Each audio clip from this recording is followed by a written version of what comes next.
Hello students.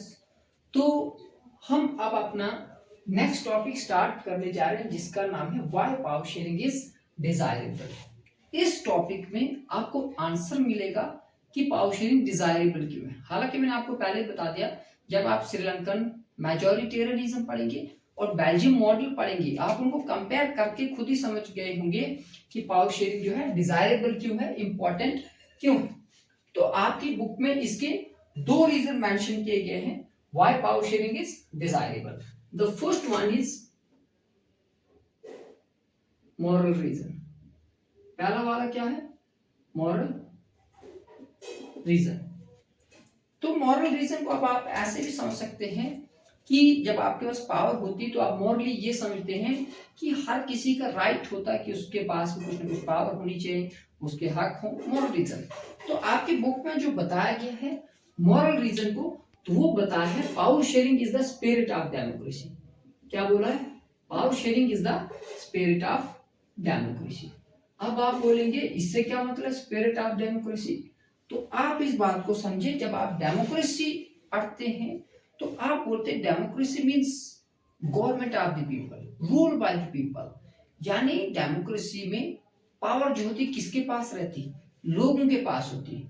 तो it means अगर आप पावर शेयर नहीं करेंगे तो कंट्री में डेमोक्रेसी एग्जिस्ट ही नहीं कर पाती। डेमोक्रेसी की आत्मा स्पिरिट है पावर शेयरिंग। अगर आप पावर को शेयर नहीं करेंगे तो democracy is not possible in the country. That's why we should distribute power among the people.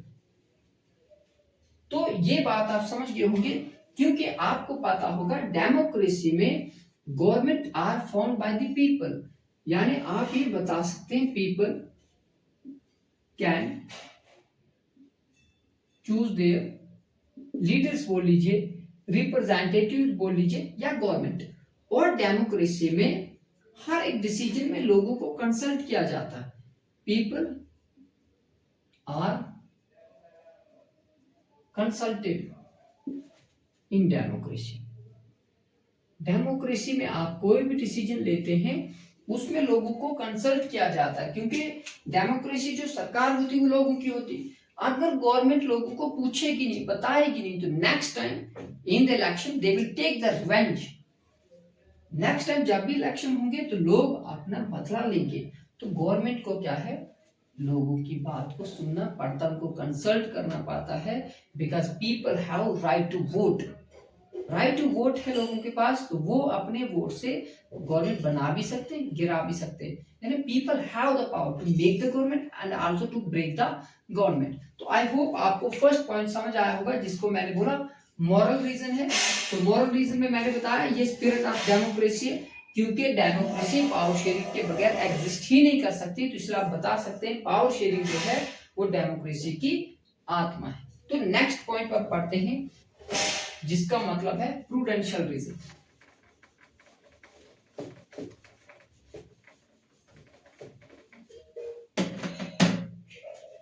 तो जो सेकंड रीजन है वो है प्रूडेंशियल रीजन। Prudential reason. तो मॉरल रीजन तो आप समझ गए, मॉरल का मतलब तो what is right and what is wrong. तो फिर प्रूडेंशियल क्या होता है? प्रूडेंशियल कौन सा कारण? प्रूडेंशियल आप समझे होशियारी, समझदारी वाली का, लॉजिकली आप किसी चीज को समझते हैं। तो आपको मैं पहले पॉइंट लिखवाने से पहले ये बता देता हूं कि प्रूडेंशियली आप कैसे सोचते हैं। अगर आपके पास पावर है, अगर आप ये सोचेंगे कि अगर मैं पावर डिस्ट्रीब्यूट करूंगा, किसी माइनॉरिटी के साथ डिस्क्रिमिनेट नहीं करूंगा, वो सारे मिलके काम करेंगे और हमारी स्टेट की वेलफेयर होगी। अगर हम पावर को शेयर नहीं करेंगे तो हमारी कंट्री में वायलेंस हो सकती है, और वायलेंस से हमारी इकोनॉमी खराब हो सकती है। क्योंकि आप पावर शेयर नहीं करेंगे तो शॉर्ट रन में आपको लगता है बेनिफिट है, लेकिन लॉन्ग रन में आपको पता चलता है उसका नुकसान मेजॉरिटी को ही उठाना पड़ा। तो इसलिए प्रूडेंशियल का मतलब होता है कहीं ना कहीं समझदारी से, होशियारी से सोच के डिसीजन लेना। तो जो आपकी प्रूडेंशियल रीजन है उनमें कहीं ना कहीं क्या है, टू कंट्रोल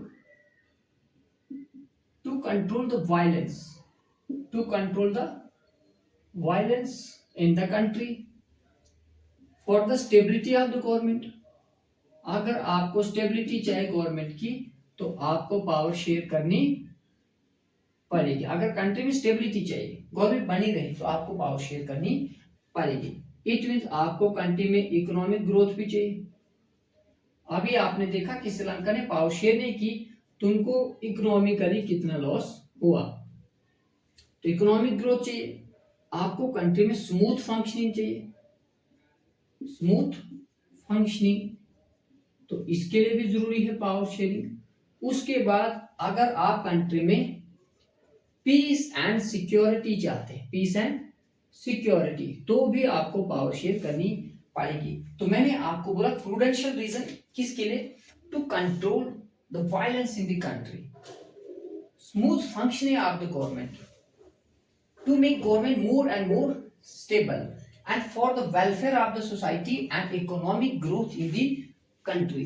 अगर आपको कंट्री को ग्रो करना है तो आपकी कंट्री में पीस चाहिए, सिक्योरिटी चाहिए, क्योंकि सबसे इंपॉर्टेंट होता है सिक्योरिटी।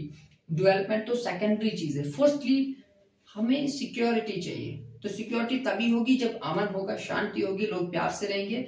जब लोग प्यार से रहेंगे तो वो इकोनॉमिक ग्रोथ के लिए काम करेंगे। अब लाइफ ही खतरे में होगी, एग्जिस्टेंस ही खतरे में होगा, तो कोई भी आदमी कैसी डेवलपमेंट का सोच सकता है। तो इसलिए सबसे पहले हमारी लाइफ जो है सिक्योर होनी चाहिए, उसके लिए पीस होना जरूरी।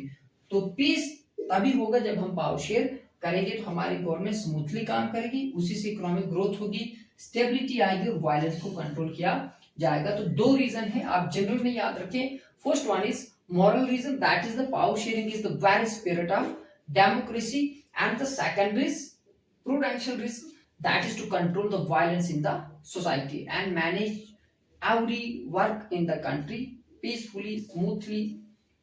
तो हमें लगता है कि आपको ये बात समझ आ गई होगी कि पावर शेयरिंग इंपॉर्टेंट क्यों है। तो अब हम अपने नेक्स्ट टॉपिक में मिलेंगे। इस चैप्टर का जो लास्ट टॉपिक है वो है फॉर्म्स ऑफ पावर शेयरिंग। मिलते हैं अपनी नेक्स्ट वीडियो में। Thank you, bye.